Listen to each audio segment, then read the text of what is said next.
ကျွန်တော်တို့ရဲ့ကမ္ဘာလောကကြီးဟာတဖြည်းဖြည်းဆုတ်ယုတ်လာပြီးလူတွေရဲ့တက်တန်းဟာလည်းတဖြည်းဖြည်းတိုးတောင်းလိုလာနေပါတယ်။ကံစိတ်ဥတုအာဟာရမမျှတနိုင်တော့တဲ့ကမ္ဘာကြီးမှာလူတက်တန်းတိုးတောင်းလာခြင်းဟာလည်းပဲတိတ်တော်မထူးဆန်းလာပေမဲ့တက်တန်းရှည်အောင်ကျန်းမာရေးနဲ့ညီညွတ်စွာသွားလာနေထိုင်ခြင်းကျန်းမာရေးနဲ့ညီညွတ်ပြီးအာဟာရပြည့်ဝစွာ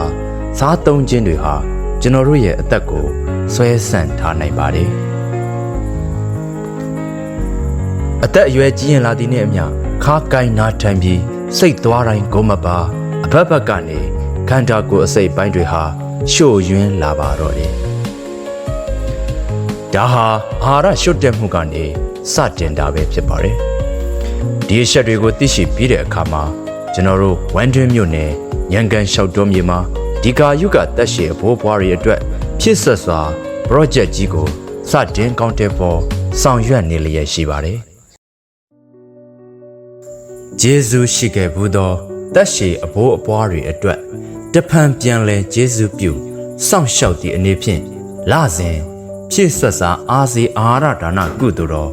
ဖြည့်ဆွတ်စာ project ခေါင်းစဉ်ဖြင့်အမိမြေကဒီကာယုကတက်ရှည်ဘိုးဘိုးပွားပွားတွေကိုတနိုင်တစ်ပိုင်းစောင့်ရှောက်ကိုညီလှူဒန်းနေလျက်ရှိပါတယ်။ဒါဝန်တိတူမှာဒါဝန်ရှိတယ်ဆိုတဲ့စကားလိုမျိုး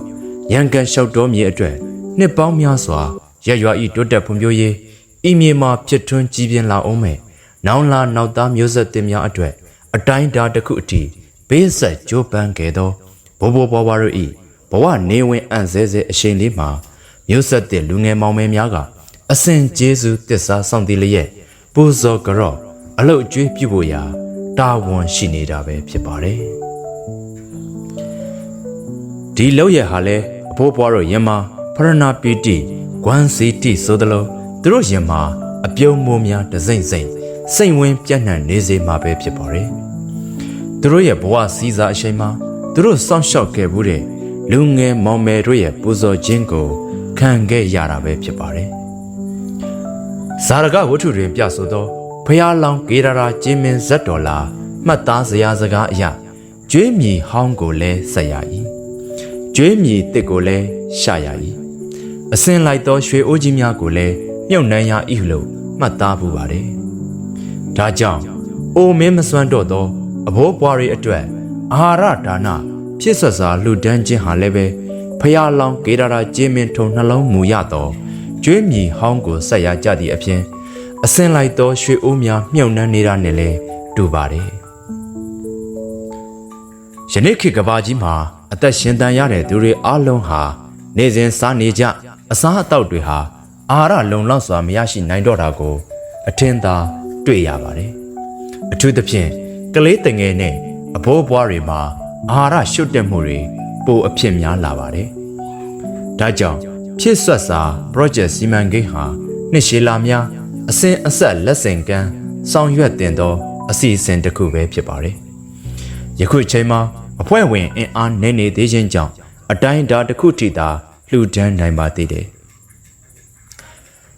ထပ်မံကောင်းမွန်သောအစီအစဉ်များလှုပ်ဆောင်နိုင်ဖို့စိတ်ကောင်းနှလုံးကောင်းများပြုစုပြောထောင်ရင်းဒီ project လေးမှာပါဝင်ဖို့ဖိတ်ခေါ်ပါတယ်။ငယ်ရွယ်စဉ်အချိန်ခါလေးမှာတင့်ဘဝရဲ့တန်ဖိုးကိုဒီ project ကြီးမှာယင်းနှမြုပ်နှံစေခြင်းပါတယ်။အတိတ်ပဲရှိသောလူများအဖြစ်ကျွန်တော်တို့ရှင်သန်ဖို့အချိန်ကျပြီဖြစ်ပါတယ်။မိမိတို့တက်ဆွမ်းသမျှအာဟာရဒါနအလှအဖြစ်ဂျေရွာရင်းရှိအဘိုးဘွားများအတွက်ပိုမိုကောင်းမွန်တင်တော်သောအစီအစဉ်များလှုပ်ဆောင်နိုင်အောင်တတ်နိုင်သမျှကိုညီစောင့်ရှောက်ပံ့ပိုးကြစေခြင်းပါတယ်မိဘဘိုးဘွားဆွေမျိုးညာတကာတို့အားစောင့်ရှောက်ရှင်းသည်မင်္ဂလာမည်၏လို့မှတ်သားခဲ့ရမှုပါတယ်တို့ဖြစ်ပါ၍ကိုနှစ်မဆိုင်သလိုသဘောမထားဘဲတာဝန်ရောကျေးဇူးပါတိလျက်လူတို့အကျိုးလောကအကျိုးကိုတည်ပိုးရင်လောကကိုအလှဆင်းသင့်ကြပါတယ်ရန်ကန်6တောမြေကြီးကိုတချိန်ကတိုးတက်ဖွံ့ဖြိုးအောင်စီပင်သားရအောင်ကဘာတီတရွေ့တီးစေအောင်ကာယအာဉာဏအားငွေအားတွေများဖြင့်ဗတ်ပေါင်းစုံတွင်တန်တုံးမြန်တုံးအရွဲကတမိုင်းပေးလက်ဆင့်ကမ်းတောင်းဝန်အရာလှုပ်ဆောင်ခဲ့ကြပေမဲ့ယခုအခါမှာအိုမင်းမစွမ်းစိတ်သွားတိုင်းကိုမပါဖြစ်ရသည့်အချိန်ခါတွင်ကျွန်တော်တို့လူငယ်မောင်မယ်အပေါင်းတို့ကဂျေဇုရှင် တက်ရှည်ဘိုးဘွားတို့ရဲ့ဘဝနေဝင်အန်ဆဲဆဲအရှိန်ကိုလှပတင်မောအားရပွဲကောင်းသောညနေစည်းစာအလှတို့ဖြင့်အလှဆင်ကြဖို့တိုက်တွန်းအပ်ပါတယ်။ဒါကြောင့်လောကအလှဆင်ကြီး၏စိတ်ကြည်တာဖြစ်သောဂျေရွာရင်းရှိအသက်80အထက်ဘိုးဘွားတို့အတွက်ဖြစ်ဆွတ်စာ project မှာအမိမြေမှလူငယ်မောင်မယ်များနိုင်ငံခြားရောက်လူငယ်မောင်မယ်များအနေနဲ့မိမိတို့ရဲ့ရွှေနယ်စာမှတက်ဆွမ်းသမျှစေရနာတရားကြည်ပြူစွာဖြင့်ပါဝင်နိုင်ပါစေကြောင်းနှိုးဆော်တိုက်တွန်းလိုက်ရပါတယ်။ဖြစ်ဆွတ်စာ project အစီအစဉ်ကတင့်ကိုထာဝရကြိုးဆိုနေပါတယ်ခင်ဗျာ။